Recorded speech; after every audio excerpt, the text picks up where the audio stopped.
प्रणाम मित्रों। तो चलिए हम लोग सनवदिया कहानी को आगे पढ़ते हैं। इसके पूर्व हम लोगों ने पढ़ा था कि बड़ी बहुरिया ने अपने संदेश को हरगोविंद को सुना दिया है और हरगोविंद अब उनके संदेश को लेकर के जाने वाले हैं। तो चलिए इसके आगे की कहानी को हम लोग पढ़ते हैं। गाड़ी पर सवार होते ही हरगोविंद को पुराने दिनों और संवादों की याद आने लगी। एक करुण गीत की भूली हुई कड़ी फिर उसके कानों के पास गूंजने लगी। पेया पढ़ू दाढ़ी धरू हमरो संवाद ले जाहू रे सनवदिया। बड़ी बहुरिया के संवाद का प्रत्येक शब्द उसके मन में कांटे की तरह चुभ रहा है। किसके भरोसे यहाँ रहूंगी, एक नौकर था, वह भी कल भाग गया। गाय खूंटे से बंधी भूखी प्यासी हियकर रही है। मैं किसके लिए इतना दुख झेलूं? हरगोविंद ने अपने पास बैठे हुए एक यात्री से पूछा। क्यों भाई साहब, थाना बिहमपुर में डाक गाड़ी रुकती है या नहीं? यात्री ने मानो कुड़कर कहा, थाना बिहमपुर में सभी गाड़ियां रुकती है। हरगोविंद ने भाप लिया, यह आदमी चिड़चिड़े स्वभाव का है, इससे कोई बातचीत नहीं जमेगी। वह फिर बड़ी बहुरिया के संवाद को मन ही मन दोहराने लगा, लेकिन संवाद सुनाते समय वह अपने कलेजे को कैसे संभाल सकेगा? बड़ी बहुरिया संवाद करते समय जहाँ जहाँ रोई है वहाँ वह भी रोएगा। कटिहार जंक्शन पहुंचकर उसने देखा 15-20 साल में बहुत कुछ बदल गया है। अब स्टेशन पर उतरकर किसी से कुछ पूछने की कोई जरूरत नहीं। गाड़ी पहुंची और तुरंत भोंपे से आवाज अपने आप निकलने लगी। थाना बिहंगपुर, खगड़िया और बरौनी जाने वाले यात्री 3 नंबर प्लेटफॉर्म पर चले आए। गाड़ी लगी हुई है। हरगोविंद प्रसन्न हुआ। कटिहार पहुंचने के बाद ही मालूम होता है कि सचमुच सूराज हुआ है।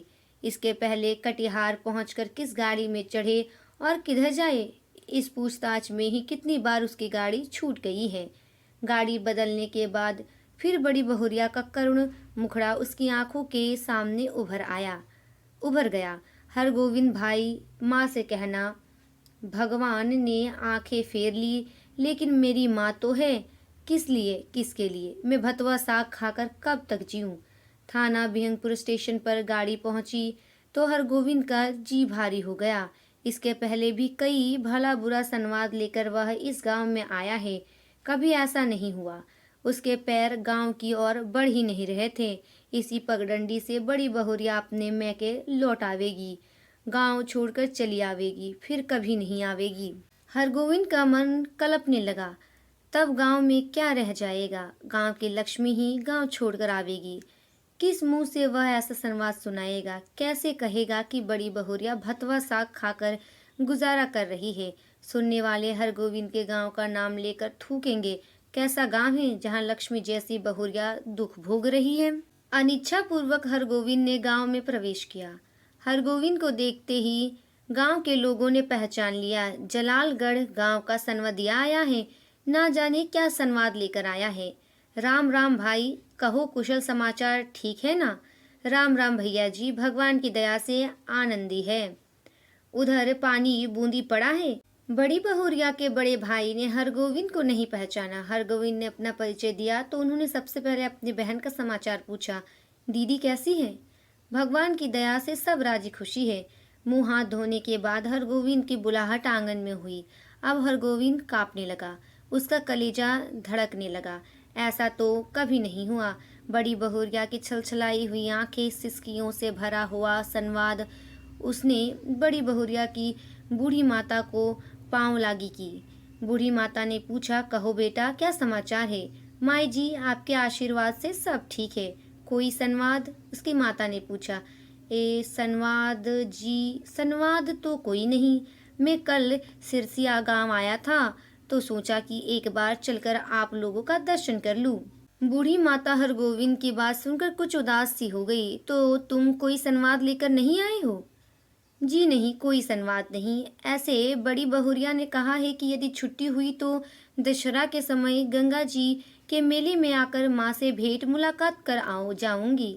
बूढ़ी माता चुप रही। हरगोविंद बोला, छुट्टी कैसे मिले? सारी गृहस्थी बड़ी बहुरिया के ऊपर ही है। बूढ़ी माता बोली, मैं तो बबुआ से कह रही थी कि जाकर दीदी को लिया लाओ, यहीं रहेगी।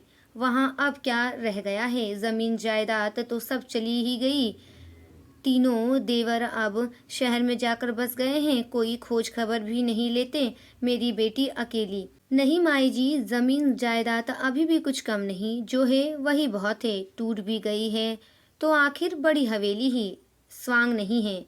यह बात ठीक है, मगर बड़ी बहुरिया का तो सारा गांव ही परिवार है। हमारे गांव की लक्ष्मी है बड़ी बहुरिया। गांव की लक्ष्मी गांव को छोड़कर शहर कैसे जाएगी? यो देवर लोग हर बार आकर ले जाने की जिद करते हैं। बूढ़ी माता ने अपने हाथ हरगोविंद को जलपान लाकर दिया। पहले थोड़ा जलपान कर लो बबुआ। जलपान करते समय हरगोविंद को लगा बड़ी बहुरिया दालान पर बैठी उसकी राह देख रही है, भूखी प्यासी। रात में भोजन करते समय भी बड़ी बहुरिया मानो सामने आकर बैठ गई। कर्ज उधार अब कोई देते नहीं, एक पेट तो कुत्ता भी पालता है, लेकिन मैं माँ से कहना। हरगोविंद ने थाली की ओर देखा। दाल भात, 3 किस्म की भाजी, घी, पापड़, अचार। बड़ी बहुरिया भतवा साग उबाल कर खा रही होगी। बूढ़ी माता ने कहा, क्यों बबुआ, खाते क्यों नहीं? माई जी, पेट भर जलपान जो कर लिया है। अरे जवान आदमी तो 5 बार जलपान करके भी एक थाल भात खाता है। हरगोविंद ने कुछ नहीं खाया, खाया नहीं गया। सनवदियाँ डट कर खाता है और ऊपर कर सोता है, किंतु हरगोविंद को नींद नहीं आ रही है। यह उसने क्या किया, क्या कर दिया? वह किस लिए आया था? वह झूठ क्यों बोला? नहीं नहीं, सुबह उठते ही वह बूढ़ी माता को बड़ी बहुरिया का सही संवाद सुना देगा, अक्षर अक्षर। माई जी, आपकी इकलौती बेटी बहुत कष्ट में है। आज ही किसी को भेजकर बुलवा लीजिए, नहीं तो वह सचमुच कुछ कर बैठेगी। आखिर किसके लिए वह इतना सहेगी? बड़ी बहुरिया ने कहा है, भाभी के बच्चों की जूठन खाकर वह एक कोने में पड़ी रहेगी। इसके आगे की कहानी को हम लोग अगले वीडियो में पढ़ेंगे। तब तक के लिए धन्यवाद।